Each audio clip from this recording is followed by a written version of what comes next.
It's a new video, and we're going to be talking about this book.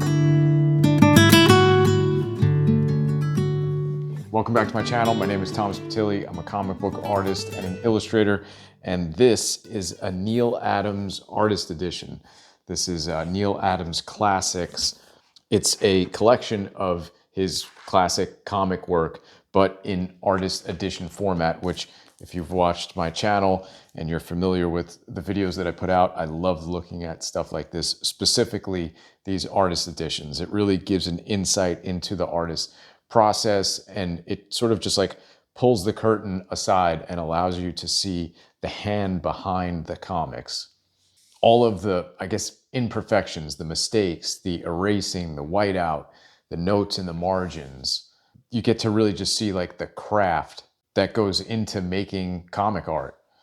And it's almost surprising in some way that I have yet to make a video or talk about Neal Adams' artwork. I'm sort of more familiar with his work secondhand by the artists that he inspired and influenced, which was an entire generation of artists, mainly in the 80s and 90s. So it's kind of hard to make videos like this, honestly, when I look at these artist editions. It's a real pleasure for me to look through these, and hopefully you enjoy watching these look-through videos. But as far as like analysis goes and making a video about the work, so many of these artists that we look at, especially the ones that have artist editions, are really great, obviously. And so it could become a very redundant kind of video where I'm just going, look at how great this panel is, and look at how great they draw this. And after a while, I don't want the videos to become repetitive. So I felt like I wanted to create a certain focus in my analysis and appreciation of this book while we look through it. Something we could kind of use as like an anchor or a theme of the video. Neal Adams is great at drawing many, many things. He's great at creating all the different aspects that go into making comic art. But after looking through this book and just really being like super inspired and like energized to want to make art, specifically comic art, one of the things that really resonated with me is just how great he is at drawing the figure. I know that seems obvious, but I was really, really struck by how strong the figure drawing in here is, and how he was really able to stretch and exaggerate the superhero anatomy without having to really go overboard. These are obviously very fit individuals, but their movements for the most part are very believable and very like grounded in reality. So when I was looking through this, in a lot of ways, I was really looking at this more as almost like a figure drawing book. This is like a textbook right here of how to draw the figure in dynamic poses, relaxed poses, foreshortening, in perspective. Also how to use the figure to get across different emotions of the characters. The figurative quality of his work is really primary in his whole style. So that's like the lens that I want to look through this book within. And that's going to be the focus of this video. So let's crack this big DC Artist Edition of Neal Adams Classics open and get really inspired by his incredible ability to draw the figure. I just want to start with this image right here of Batman. This is like maybe a third of the way through the book. We're not going to go page by page, obviously. I'm going to kind of highlight certain areas that really jumped out to me. But when I first opened this book, this was one of the images that really struck me in terms of the anatomy. Just being able to draw the twist of the arm like that, the hand gripping, the body in a sense of tension, stretching, and then of course a facial expression on there as well, just to kind of like sell the emotion of the character. But to me, as an artist and someone who appreciates figure drawing and good, solid comic book drawing, this stood out to me regardless of the fact of whether it was Batman or not. This is just really like solid drawing. I'm not sure if Neal Adams inked this cover himself or if this was inked by anyone else, but the shadowing and the detail of the muscles through the shading is also really impressive here. You get the sense of the musculature, you get the sense of obviously Batman being strong and physically fit, but without having to over exaggerate the muscles. It feels grounded in reality. It feels like someone who is just strong and muscular, and not like a caricature of a superhero. There's also so many sequences within this book where like full figure acting of the characters is sort of like the highlight of the page and of the overall story. Here in this spread, we're kind of like following Batman as he's I guess coming for some sort of revenge. I must say I didn't read this yet, but the emotion and the power that is being displayed through the way the body is moving and standing and punching and walking, even to have a character just like sprawled out on the floor like that, that is so hard to do in perspective. And also to like, communicate a sense of like defeat in that character with a true understanding of anatomy and how to draw a character in all different kinds of poses and feeling all different kinds of emotions. An artist like Neal Adams is able to juxtapose like power and defeat, strong and weak, good and evil, all within a simple comic book page. Even without having read the words, I could kind of see that dynamic happening on the page. And that just goes to show the power of being able to draw figure work really, really strong. This was an era of comics that I really appreciate because them being superheroes is kind of secondary. These are just adventurous, strong characters, different types of people being put in all different types of scenarios and storylines, and from an artistic perspective, an artist gets to stretch a lot in terms of the types of scenes that they're drawing, the types of facial expressions they're drawing, the types of wardrobes they're drawing.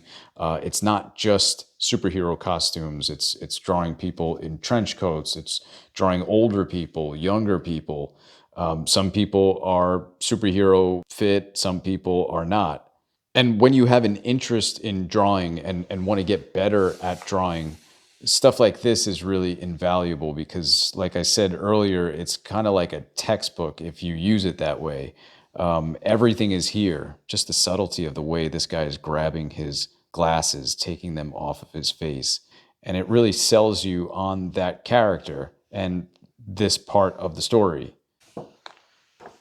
There's a sequence here where Batman is, I guess, battling a shark, or yeah, a shark underwater, which is a very kind of comic booky type of thing. And back then, I'm sure this was looked at from non-comic book fans as being sort of like juvenile entertainment, which it certainly was. But looking at it now as an adult and someone who is a real admirer of art and wanting to get better at my own art making, I'm looking at the use of the way the body is being used and shown in all these different angles, and also being shown to look like it's happening underwater. You can see that there's like some sort of resistance happening here. It's really hard to show a figure moving fast or moving slow or moving under some sort of like opposition or tension.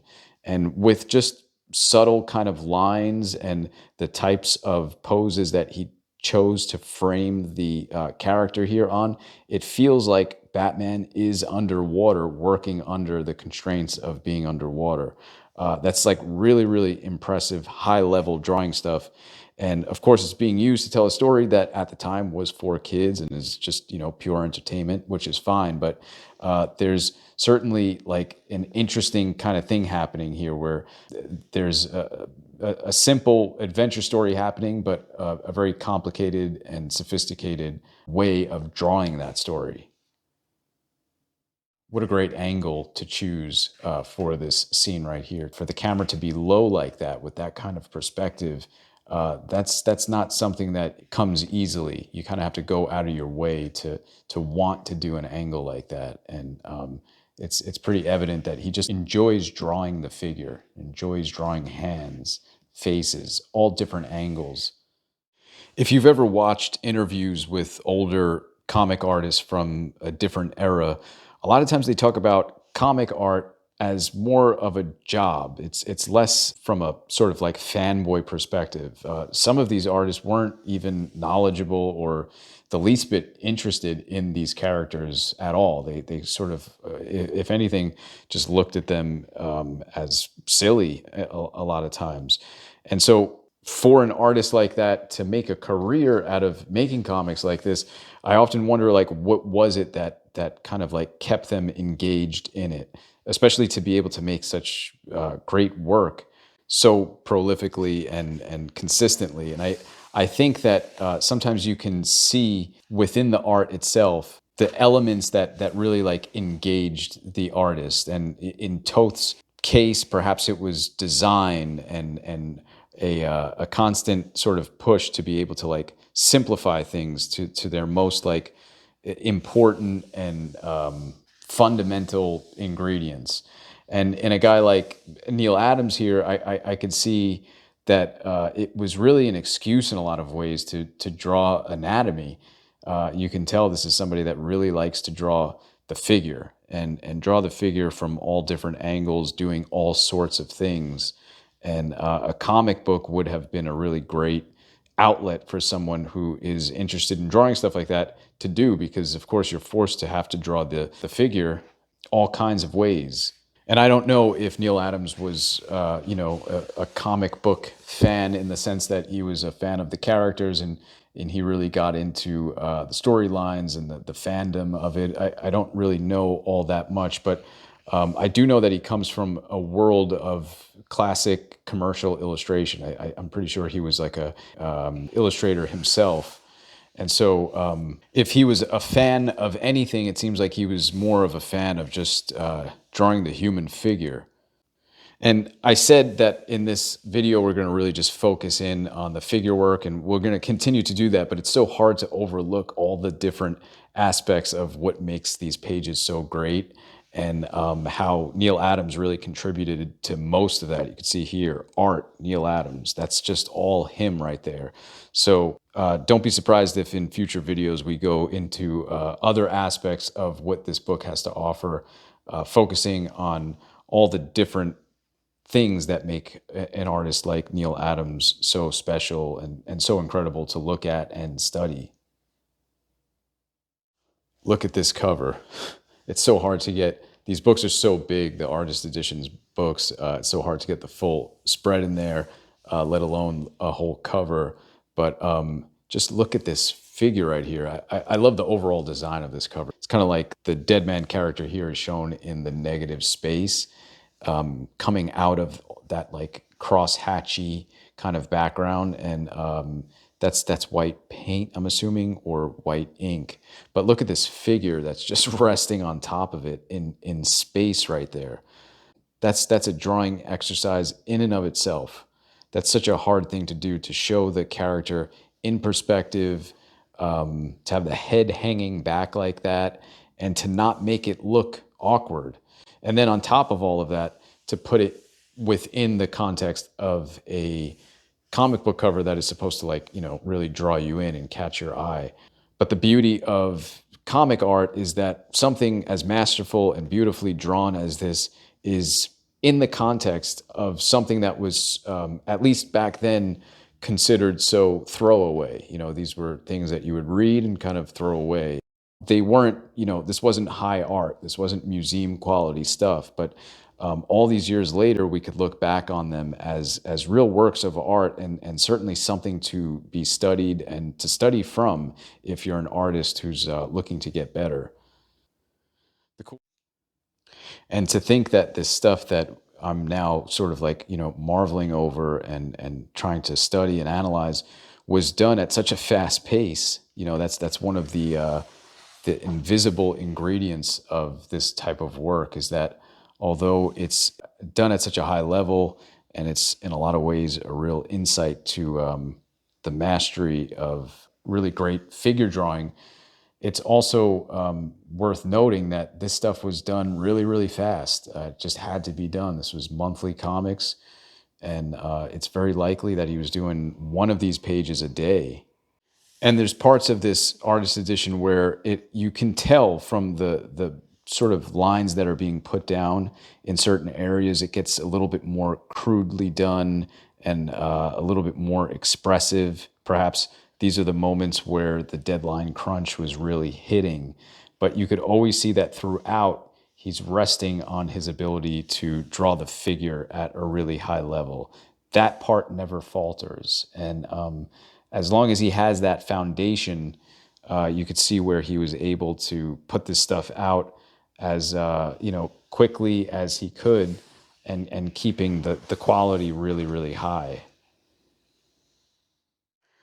One of the things that's really impressive to me about Neal Adams' work is that he was never shying away from drawing the full figure, head to toe, not covering up any part of the body because it was convenient.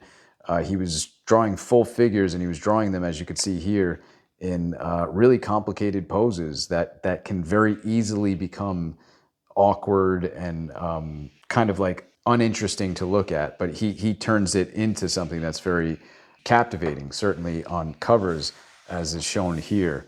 Look at this. Can you count how many people, how many figures are drawn on this cover? Quite a few, that's for sure. And also drawn at a certain angle and perspective too. That's so impressive. Here's some really great foreshortening of a hand. It's probably one of the harder things to do, is to draw a pointed hand pointing right at the viewer.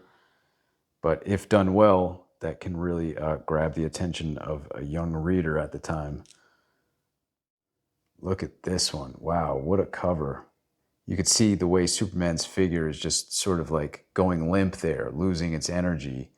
So great. And to show the power of that monster that's stronger than Superman, that's really effective.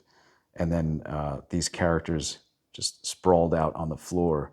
If it's one thing that this book is showing, is that Neal Adams was really good at drawing characters just like sprawled out on the floor. It's one of the harder things to do, and it looks like he's never shying away from that.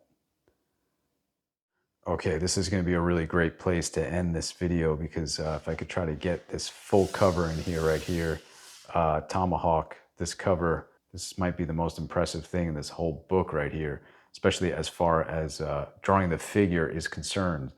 What we're seeing here is this character being pulled in both directions by horses, by stallions. That's communicated so well. You can see the tension of that character being pulled in both directions. The snapping of his joints, the anguish in his face, and also just like the angle at which we see that. It's an uncomfortable image to look at, because it makes you feel the uncomfortability and the pain of that character. And that's one of the things that good art in general can do, which is through the lines that you put down on the paper, through the figures that you're drawing, it can communicate something that it wants to make the viewer feel. Look at that hand right there. Every part of this drawing is so well done, from the design, of course, but all the way down to the anatomy of not only the full figure in the foreground being pulled, but also those horses too. Just to be able to draw those horses, especially one from the back like that, really, really difficult. Wow, what a cover. All right, I hope you enjoyed that look at Neal Adams Classics, the Artist Edition. This is one of my latest additions to my collection. I couldn't be more excited to have this. Like all of my Artist Editions, this will definitely serve in not only studying like it was a textbook, but also just offering really great inspiration and a reminder of what comic art is capable of. So this book is incredibly thick. It has a lot of really great material in it. If you would like to see a future video or two on some of the other stuff in here, please let me know in the comments. There's penciled pages in here. There's other covers in here. There's short stories. There's him playing around with different styles. Like I said, this video is really very much focused on his figure drawing. But I would love to dive into this in a future video and focus on other aspects of his comic making skills and a lot of the other things that this book has to offer. So if you want to see any of that stuff, please do let me know in the comments below. If you have any other comments or questions about what we talked about in this video, definitely leave those in the comments below as well. If you like the video, hit that like button. If you want to subscribe to the channel, that would be great too. Subscribe to the channel. Make sure you stay up to date on all of my videos. I'm always trying to put out videos as regularly as possible. And if you want to see more of my content, check out my Patreon. I post my comic book process over there, as well as other process videos and a bunch of other behind the scenes stuff that I don't share on any other platform. So I'll leave a link in the description below if you want to check out that. And yeah, I think we're done with this video. As always, thanks so much for watching. I'll catch you in the next one. Take care.